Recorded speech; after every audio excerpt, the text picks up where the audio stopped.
François-Xavier Bellamy, bonsoir. Vous êtes professeur de philosophie et vous êtes également adjoint au maire de Versailles. Vous considérez que l'univers numérique est tout entier organisé pour diffracter notre attention. Or, le grand défi pédagogique de l'école d'aujourd'hui, c'est d'apprendre aux élèves la concentration et la maîtrise de soi. À côté de vous, Louise Touret, bonsoir. Vous êtes journaliste à France Culture et vous êtes spécialiste de l'éducation.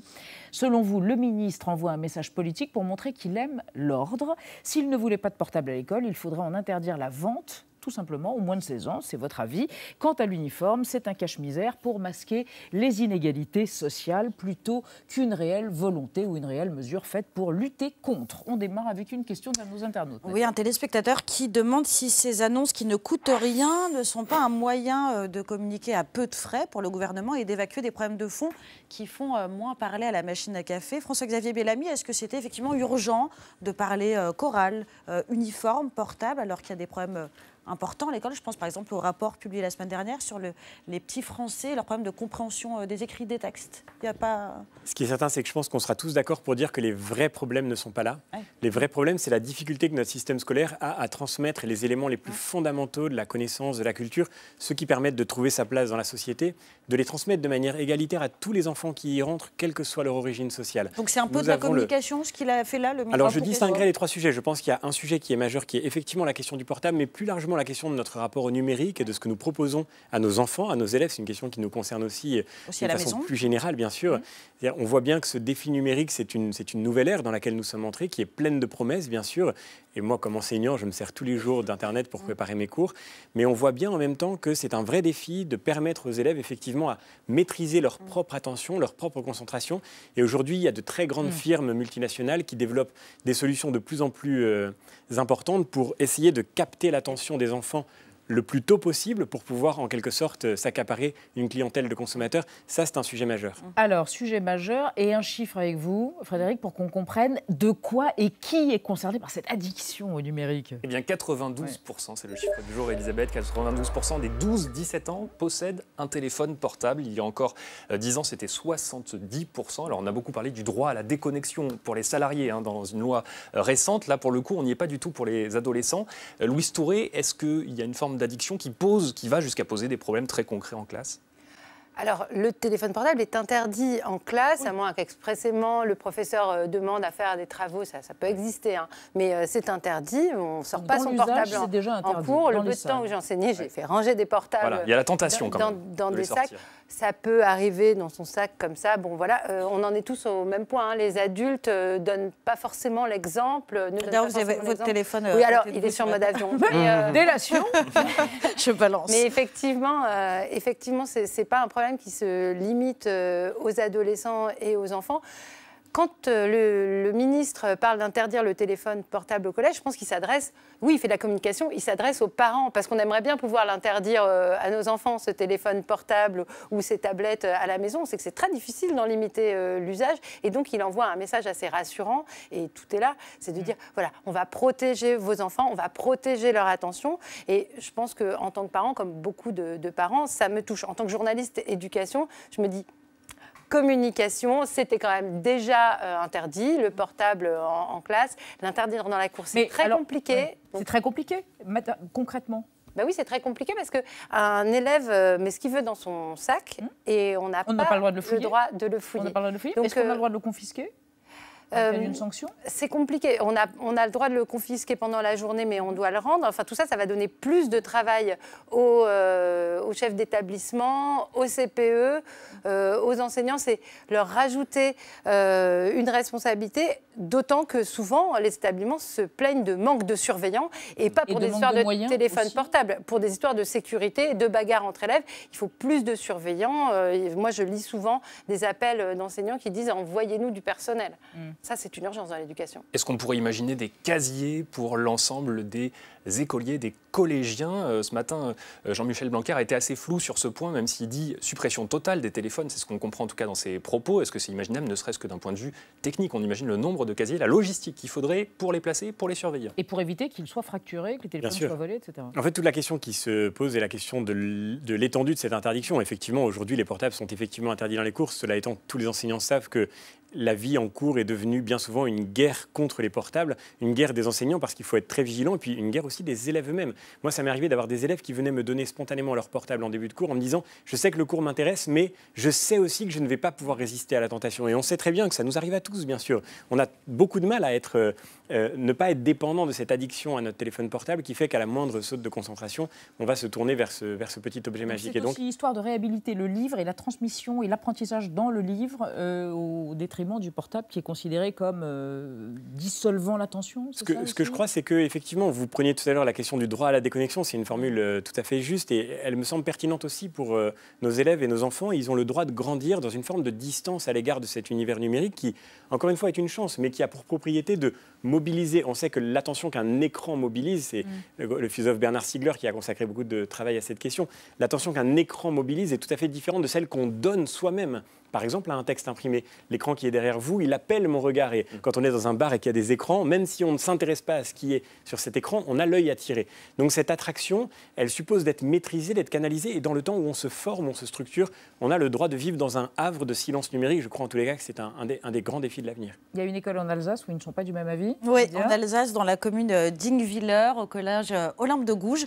Alors là-bas, le téléphone portable est non seulement autorisé, il est même recommandé, voire imposé. C'est un établissement qui s'était déjà porté volontaire pour des expérimentations du plan numérique à l'école de François Hollande avec achat de tablettes, manuels en ligne. Et ce collège a fait sien l'adage de Machiavel qui dit qu'il faut interdire que ce qu'on peut empêcher. Et dans cet établissement, 76% des élèves, donc de 6e à la 3e, avaient déjà un smartphone avant l'expérience. Donc on leur a dit de les garder, ces téléphones-là, et on a fourni des tablettes aux autres. Ça veut dire concrètement que le portable est autorisé partout, dans la cour, dans les couloirs, à la cantine. Il y a du Wi-Fi partout dans les salles et dans le collège, sauf pendant les pauses où il est coupé. Et pendant les cours, les téléphones ne sont pas sous les tables ou dans les sacs à dos, mais sur la table. Ils sont utilisés pas tout le temps, et en même temps que des livres papier pour regarder des vidéos, des photos, aller sur Google Earth par exemple en géographie pour aller voir des paysages. Ils peuvent aussi scanner, c'est vraiment très moderne, les résultats des exercices avec leur téléphone. C'est donc devenu ce qu'on peut appeler un outil pédagogique. Et s'il y a une règle, s'ils reçoivent un SMS personnel, un texto de la maman ou du papa par exemple, ils ont le droit de lire mais pas de répondre, ils doivent attendre la fin du cours.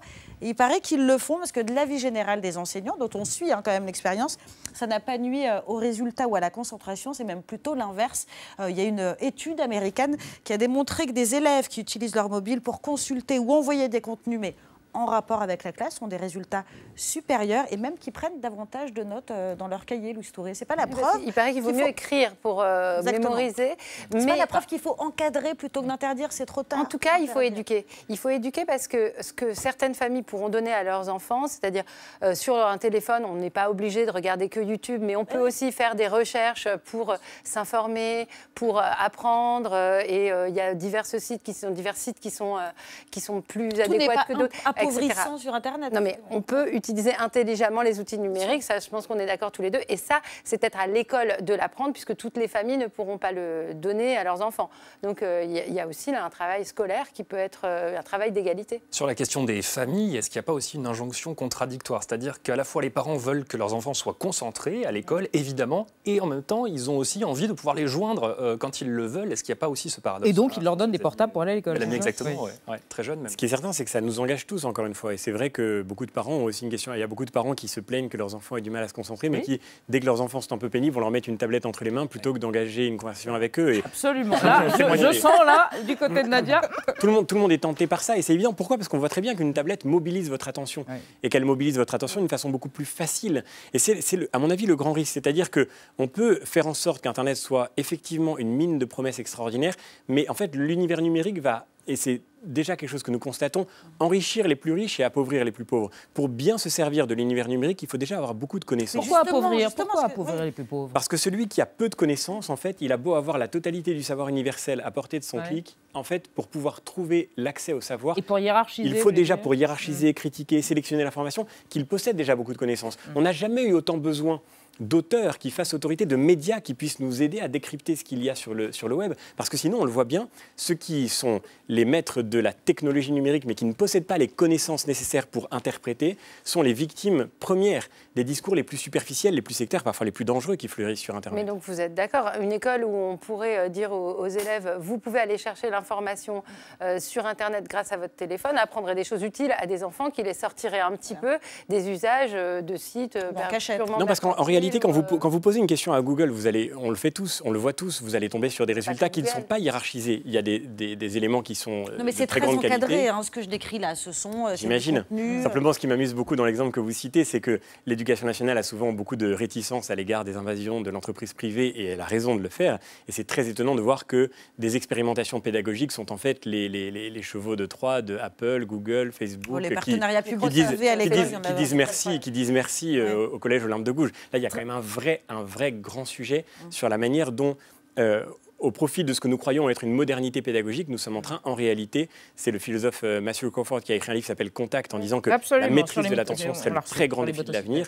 Voilà, nous sommes en train de faire le jeu de ces entreprises qui achètent notre attention. Alors, il se trouve que c'était une promesse de campagne d'Emmanuel Macron d'ailleurs, de bannir les téléphones portables des collèges et des écoles, mais c'est Jean-Michel Blanquer qui prend ce soir sous la baguette, la petite réglette de Thibault Nolte. Regardez.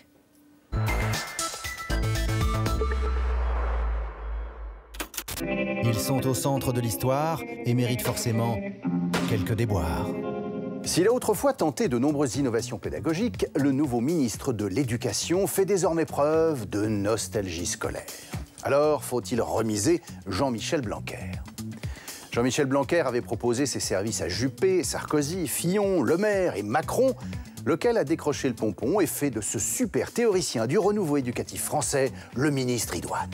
Mais JM le moderne puise aussi allègrement dans la France d'avant-hier. Ce que je voudrais, c'est que les élèves retrouvent le bon goût des injures d'autrefois. Sale bancal, enfifré, vérolard. Jean-Mi provoque des orgasmes à droite. Enfin, un ministre qui vomit l'égalitarisme, pour qui compète et win font plus que force ni que rage. Lui-même a passé l'agrégation, un des concours les plus difficiles, et dirigé l'ESSEC, l'école de l'Uber Performance économique. Alors le sexe, la drogue, le rock'n'roll, c'est formidable si, et seulement si, ça vous permet de rationaliser vos objectifs sous contrainte budgétaire. Voilà.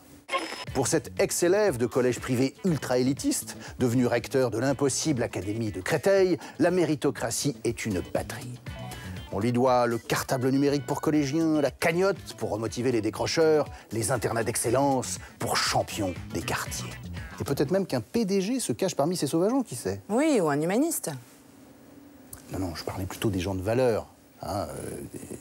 JMB, disciple de l'en-même-tantisme de son patron, fait parfois son faillot et en même temps son cancre. Il promet de liquider la méthode globale, alors qu'elle n'est plus en service depuis perpète. Il veut normaliser les sciences cognitives à l'école contre l'avis d'une cinquantaine de chercheurs de haute volée. Blanquer au coin et en même temps 500 lignes. Merci Thibault Nolte et Frédéric. Louis Touré, est-ce que l'uniforme, on le voit, qui revient périodiquement dans le débat public sans jamais qu'il y ait des décisions très franches qui soient prises là-dessus, est-ce que ça permet de cacher les inégalités à l'école ou est-ce que c'est un peu finalement de la com passéiste qui fait plaisir à beaucoup? On le disait tout à l'heure, c'est surtout un superbe sujet de machine à café, c'est-à-dire ça fait parler tout le monde. Ouais. En France, ce qui était en cours, quand même pas, moi je n'ai jamais connu... uniforme. Mais vous n'auriez pu. Pas tellement, non, mais il n'a pas tellement cours. En fait, on sait, il y avait la blouse en France, donc le retour de l'uniforme, déjà, ça ne veut rien dire. Dans les pays où les uniformes ont cours dans les écoles, il y a autant de différences sociales. Les élèves savent se reconnaître avec des petits accessoires, mais bien sûr, la distinction, c'est un sport que tout le monde pratique partout dans le monde. Après, pourquoi pas, mais pourquoi? Alors plus globalement, on a l'impression que Jean-Michel Blanquer, c'est un peu le ministre du film Les choristes. Il y a la chorale qui veut remettre, il y a l'uniforme. Et dans le même temps, ce qui est intéressant, c'est que c'est l'un des ministres les plus populaires. En tout cas, il est dans le top 5 des gens qui recueillent le plus d'avis favorables. Qu'est-ce que ça veut dire, ça, de la société actuelle? En tant que parents, déjà, on est inquiets. On pense que c'était mieux avant parce qu'en fait, on est vieux.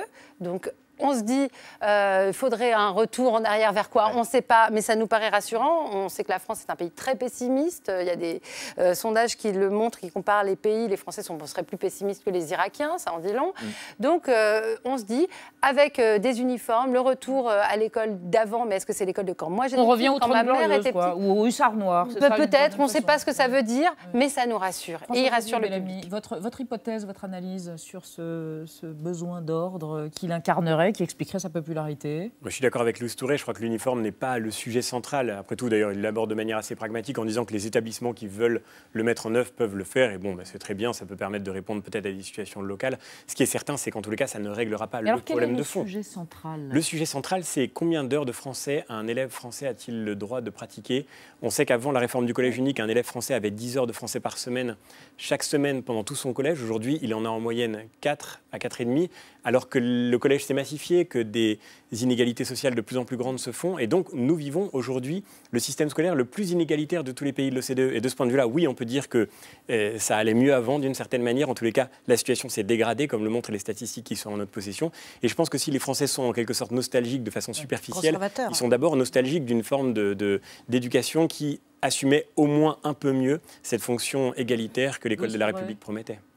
Je ne sais pas si elle était si égalitaire que ça, mais ce qui est central, ce sont les apprentissages. Et là, on parle d'éducation. Donc, c'est très important d'éduquer ses enfants. Il y a une crise de l'éducation, si on veut citer Hannah Arendt. Évidemment, ça concerne tous les parents, mais le travail de l'école, c'est aussi les apprentissages, c'est quand même central. Et vous parliez, Nadia, de ce rapport. Oui, les élèves comprennent mal les textes. Il y a un an, on apprenait qu'on était les derniers en mathématiques sur toute l'Europe. Le niveau de nos élèves, c'est quand même une énorme Blanquer parle assez peu d'apprentissage depuis qu'il est ministre. Dans ses bouquins, avant, il en parlait, mais en tant que ministre, c'est vrai que je suis un peu surprise, il est très politique. Il parle de blues. Merci à vous trois. Dans un instant, l'enquête corse autour de l'époque.